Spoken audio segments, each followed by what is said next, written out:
بسم اللہ الرحمن الرحیم۔ بسم اللہ الرحمن الرحیم۔ السلام علیکم ورحمۃ اللہ وبرکاتہ۔ امید ہے آپ تمام احباب خیر و عافیت سے ہوں گے۔ آج جلالین ثانی کا سبق نمبر 223 ہے اور اس سبق سے ہم سورۃ الجن شروع کر رہے ہیں۔ تو آج کے سبق میں ہم سورۃ الجن کی آیت نمبر 1 سے لے کر 3 تک کا ترجمہ اور تفسیر پڑھیں گے۔ سورۃ الجن مکیۃ 28 آیۃ۔ سورہ جن مکی صورت ہے، اس کی 28 آیات ہیں۔ بسم اللہ الرحمن الرحیم، شروع اللہ کے نام سے جو بڑا مہربان نہایت رحم والا ہے۔ قل اوحی الی انہ استمع نفر من الجن فقالوا انا سمعنا قرآنا عجبا۔ قل اے پیغمبر کہہ دیجئے میرے پاس وحی آئی ہے، انہ استمع نفر من الجن کہ جنات کی ایک جماعت نے غور سے سنا۔ استمع غور سے سنا، نفر من الجن جماعت نے جنات کی۔ فقالوا انا سمعنا قرآنا عجبا، اور اپنی قوم سے جا کر کہا کہ ہم نے ایک عجیب قرآن سنا ہے۔ یہدی الی الرشد فآمنا بہ ولن نشرک بربنا احدا، جو راہ راست کی طرف رہنمائی کرتا ہے، یہدی رہنمائی کرتا ہے، الی الرشد راہ راست کی طرف، فآمنا بہ اس لیے ہم اس پر ایمان لے آئے ہیں، ولن نشرک بربنا احدا اور اب اپنے پروردگار کے ساتھ کسی کو ہرگز شریک نہیں مانیں گے۔ وَأَنَّهُ تَعَالَى جَدُّ رَبِّنَا مَا اتَّخَذَ صَاحِبَةً وَلَا وَلَدًا، اور یہ کہ ہمارے پروردگار کی بہت اونچی شان ہے۔ وَأَنَّهُ تَعَالَى جَدُّ رَبِّنَا، بہت اونچی شان ہے، اس نے نہ کوئی بیوی رکھی ہے، مَا اتَّخَذَ صَاحِبَةً وَلَا وَلَدًا، اور نہ کوئی بیٹا۔ عزیز طلبہ، یہاں سے سورۃ الجن کا آغاز ہو رہا ہے۔ سورۃ الجن کو سورہ جن اس لیے کہا جاتا ہے کیونکہ اس سورت کے اندر جنات کی ایک جماعت کا قرآن سن کر ایمان لانے کا واقعہ بیان ہے، اور پھر انہوں نے اپنی قوم کو جا کر کے، یعنی جنات نے قرآن سنا اور وہاں سے اپنی قوم کو جا کر کے دعوت دی ایمان لانے کی۔ اسی مناسبت سے اس کا نام سورۃ الجن ہے۔ اس صورت کے اندر جو ہے وہ 2 رکوع ہیں۔ یہ صورت مکی صورت ہے، ہجرت سے پہلے مکہ مکرمہ میں نازل ہوئی ہے۔ علماء کا اس پر اتفاق ہے کہ یہ مکی صورت ہے۔ پہلے رکوع کے اندر جنوں کا قرآن سن کر ایمان لانا، ان کے فرقوں اور ان کے جو دینی منافع ہیں، ان کا دنیاوی جو منافع ہیں ان کا بیان ہے۔ اور دوسرا جو رکوع ہے صورت کا، اس رکوع میں مساجد میں غیر اللہ کو پکارنے کی ممانعت، اللہ کے سوا کسی کو قیامت کے مقررہ وقت کا علم نہ ہونا وغیرہ مذکور ہے۔ قل اوحی الی انہ استمع نفر من الجن، یہاں سے جو ہے وہ جنات کے قرآن سن کر ایمان لانے کے واقعے کا بیان ہے کہ رسول اللہ صلی اللہ علیہ وسلم سے انہوں نے قرآن سنا اور پھر جا کر اپنی قوم کو ایمان کی دعوت دی۔ یہ جو جنات ہیں یہ ایک بہت پرانی مخلوق ہے، یعنی حضرت آدم اور بنی آدم سے بھی پہلے کی تخلیق ہے، پہلے سے یہ دنیا میں موجود تھے۔ ان میں بھی جس طرح انسانوں میں مومن، کافر، نیک، بد ہوتے ہیں، سب اقسام ان میں بھی پائی جاتی ہیں۔ اللہ تعالیٰ کی طرف سے یہ بھی ایمان کے مکلف ہیں، جس طرح کے انسان جو ہے وہ ایمان کے مکلف ہیں۔ جس طرح انسانوں میں کافر ہیں، مشرک ہیں، اسی طرح جنات کے اندر بھی کافر اور مشرک پائے جاتے ہیں۔ آپ صلی اللہ علیہ وسلم کی بعثت سے پہلے تک جو ہے وہ جنات کو آسمانوں کے قریب جانے کی اجازت تھی۔ انہوں نے ایک جو ہے وہ دندہ بنا رکھا تھا کہ جو ہے وہ انسانوں میں سے کچھ کاہن جو ہوتے تھے، جو آئندہ کی خبریں بتاتے تھے، ان کے ساتھ ان کا گٹھ جوڑ ہوتا تھا۔ آنے والے واقعات کے بارے میں یہ لوگ خبریں بتاتے تھے۔ دراصل وہ خبریں جو ہے وہ شیاطین کے ذریعے سے ان کو ملتی تھی۔ شیاطین کا طریقہ یہ ہوتا تھا کہ یہ آسمان کے قریب تک جاتے تھے اور وہاں زمین میں جو پیش آنے والے جو امور ہیں، جو حوادث ہیں، وہ فرشتوں میں ان کا تذکرہ ہو رہا ہوتا تھا، تو اس سے یہ لوگ سن لیا کرتے تھے اور پھر سن کر کے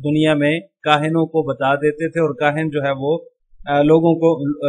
وہ باتیں بتا دیتے، وہ باتیں صحیح نکلتی تو جو ہے وہ سننے والے کاہنوں کے معتقد ہو جاتے تھے کہ یہ صحیح خبریں جو ہے وہ بتاتے ہیں، آنے والے واقعات کے بارے میں ان کو پہلے سے علم ہے۔ تو اس طرح جنات اور کاہنوں نے انسانوں کو بہکانے کا گویا کہ ایک دندہ بنا رکھا تھا، لیکن جب رسول اللہ صلی اللہ علیہ وسلم کی بعثت ہوئی تو اس وقت سے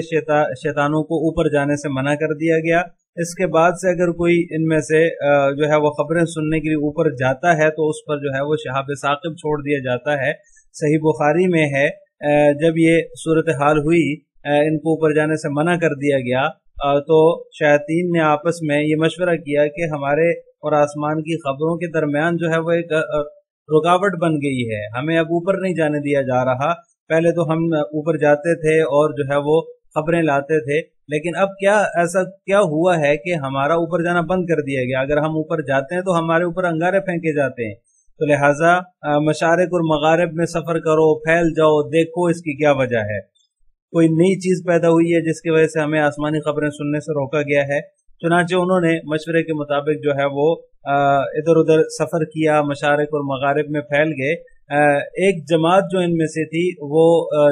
جنات اور شیاطین کی، وہ تہامہ کی طرف آئی۔ تہامہ یہ وہ علاقہ ہے جس میں حجاز مقدس بھی واقع ہے۔ تو اس جماعت نے دیکھا کہ نخلا کے مقام پر آپ صلی اللہ علیہ وسلم اپنے صحابہ کرام کو فجر کی نماز پڑھا رہے ہیں۔ جب ان کے کانوں میں قرآن کی آواز پہنچی تو وہ اور خوب توجہ کے ساتھ سننے لگے اور آپس میں کہنے لگے کہ یہی وہ چیز ہے جس کی وجہ سے ہمیں جو ہے وہ آسمان کی طرف نہیں جانے دیا جا رہا۔ وہ واپس ہوئے اور اپنی قوم سے آ کر کہا انا سمعنا قرآنا عجبا، ہم نے بہت ہی عجیب قرآن سنا ہے، یہدی للرشد فآمنا به ولن نشرک بربنا احدا۔ تو یہ ان کا جو ہے وہ مکالمہ ہے اپنی قوم سے کہ ہم نے ایک بہت ہی عجیب قرآن سنا ہے۔ تو اس پر اللہ تبارک و تعالیٰ نے یہ آیات نازل فرمائی، قل اوحی الی انہ استمع نفر من الجن، آپ فرما دیجئے میری طرف وحی کی گئی ہے کہ نفر من الجن، جنات کی ایک جماعت نے جو ہے وہ خوب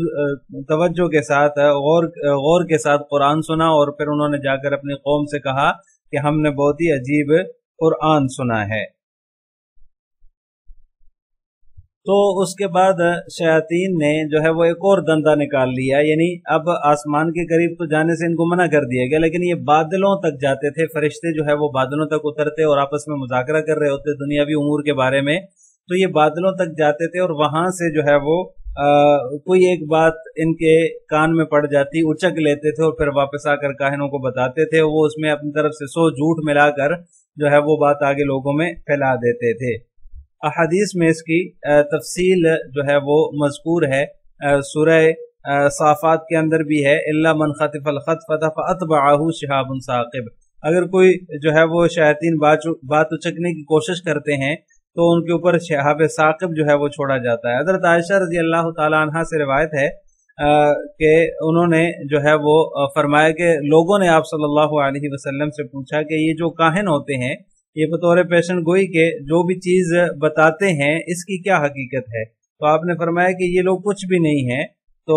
انہوں نے پوچھا یا رسول اللہ کبھی ایسا ہوتا ہے کہ کاہن جو بات بیان کرتا ہے وہ بات ٹھیک ہو جاتی ہے، یعنی کہ وہ ایک صحیح بات ہوتی ہے، اور آپ نے فرمایا کہ وہ ایک بات جو صحیح ہوتی ہے وہ اصل میں وہ بات ہوتی ہے جسے وہ اچک لیتا ہے، شیطان جو ہوتا ہے جو اوپر جاتا ہے وہ اچک لیتا ہے اور اپنے کان کے اپنے دوست کے کان میں لا کر وہ بات ڈال دیتا ہے، جو کاہن ہوتا ہے اس کا دوست اس کے کان میں جو ہے وہ بات ڈال دیتا ہے، اور اس کے ساتھ پھر کاہن جو ہے وہ اور 100 جھوٹ ملا کر لوگوں میں پھیلا دیتے ہیں۔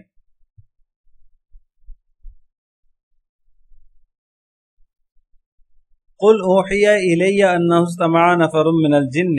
مجھے اللہ کی طرف سے یہ وحی کی گئی ہے کہ جنات میں سے چند افراد نے یا ایک جماعت نے قرآن سنا اور پھر وہ اس سے متاثر ہوئے اور انہوں نے اپنی قوم سے جا کر کہا انا سمعنا قرآنا عجبا، یقین جانو کہ ہم نے ایک عجیب قرآن سنا ہے جو ہدایت کا یہدی الی الرشد جو ہدایت کا راستہ دکھاتا ہے، یعنی توحید کی دعوت ہے اس کے اندر، فآمنا بھی تو ہم اس پر ایمان لے آئے ہیں، ہم نے وہ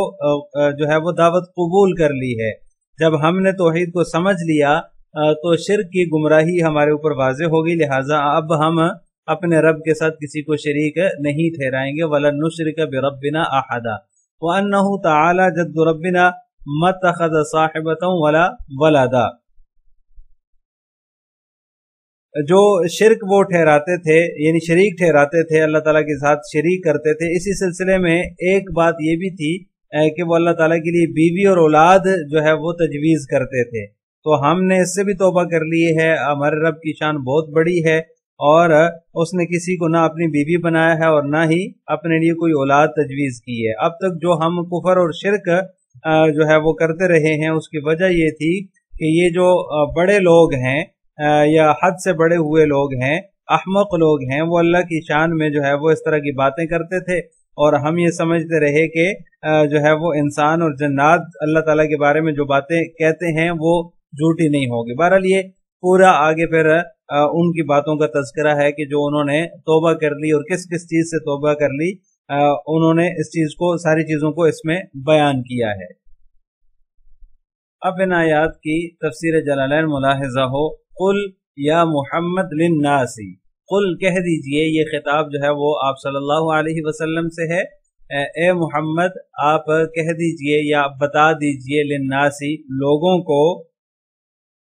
اوحی الیہ کہ میری طرف وحی کی گئی ہے، ای اخبرت بالوحی من اللہ تعالی، یعنی مجھے یہ خبر دی گئی ہے وحی کے ذریعے سے، یہ بات بتائی گئی ہے اللہ تعالیٰ کی طرف سے وحی کے ذریعے سے، انہو الضمیر للشأن، یا انہو کے اندر جو ہو ضمیر ہے، اس کے بارے میں مصنف فرماتے ہیں کہ یہ ضمیر شان ہے۔ کیا بات بتائی گئی ہے؟ استمع نفر من الجن، کہ جنوں کی ایک جماعت نے، استمع میری سنا، غور سے سنا، کیا سنا؟ لقراءتی، میری قراءت کو غور سے سنا، نفر من الجن، جن نصیبین، نصیبین کے جنوں نے، یعنی من الجن سے مراد نصیبین کے جن ہیں، انہوں نے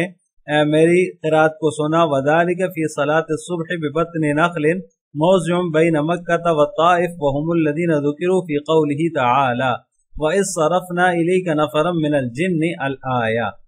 مصنف فرماتے ہیں کہ یہ جو واقعہ پیش آیا قرات سننے کا، تو یہ فجر کی نماز کا واقعہ ہے، اور یہ بطن نخلہ میں ہے، یعنی کہ بطن نخلہ میں آپ صلی اللہ علیہ وسلم صحابہ کرام کو فجر کی نماز پڑھا رہے تھے، تو وہاں جو ہے وہ جنات نے آپ صلی اللہ علیہ وسلم کی تلاوت سنی، قرات سنی، تو یہ اس کا شان نزول ذکر فرما رہے ہیں۔ موضع بین مکہ والطائف، یہ بطن نخلہ کہاں ہے؟ تو مصنف فرماتے ہیں کہ یہ مکہ اور طائف کے درمیان ایک جگہ ہے۔ وَهُمُ الَّذِينَ ذُكِرُوا فِي قَوْلِهِ تَعَالَى، یہ جن وہی ہیں جن کا ذکر کیا گیا ہے اللہ تعالیٰ کے اس قول وَإِذْ صَرَفْنَا إِلَيْكَ نَفَرًا مِّنَ الْجِنِّ کے اندر۔ فَقَالُوا،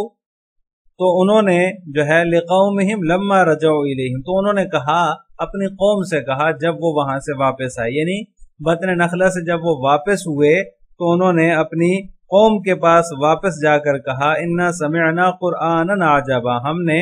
جو ہے وہ عجیب قرآن سنا ہے، يَتَعَجَّبُ مِنْهُ فِي فَصَاحَتِهِ وَغَزَارَةِ مَعَانِهِ وَغَيْرِ ذَلِكَ۔ اب اس کے اندر جو ہے وہ ان کو تعجب کس سے ہوا، اس کی تفسیر مصنف ذکر فرما رہے ہیں کہ وہ ان کو تعجب ہوا اس میں، اس کی فصاحت سے،